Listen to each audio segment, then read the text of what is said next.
బుజ్జి, ఇప్పుడు నేను ఖచ్చితంగా ఊటీ వెళ్ళాలా? ఖచ్చితంగా వెళ్ళాలి.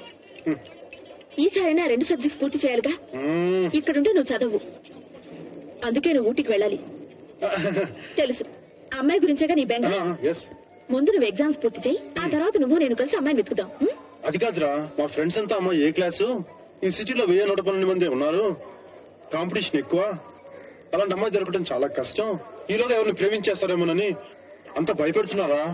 ఫూల్స్, మీ ఫ్రెండ్స్ ఏమైనా పెద్ద మేధావులా? ఇప్పుడు నేనున్నాను, నేను ఎవరైనా లవ్ చేస్తున్నానా? అది కాదురా, వాళ్ళు చెప్పేది అందమైన అమ్మాయిల గురించి. ఏంటను ఇప్పుడు ఏమంత అవసరం వచ్చిందని ఊటీ వెళ్తున్నావు, అది కూడా 2nd క్లాస్ లో? చంద్రమోహన్ అంకుల్ నాన్నగారికి క్లోజ్ ఫ్రెండ్. ఆయనకి సీరియస్ గా ఉందని తెలిసి కూడా వెళ్ళి చూసి రాకుంటే ఏం బాగుంటుంది ఆకాష్? అందుకని ఒక్కదానిలో వెళ్తావా?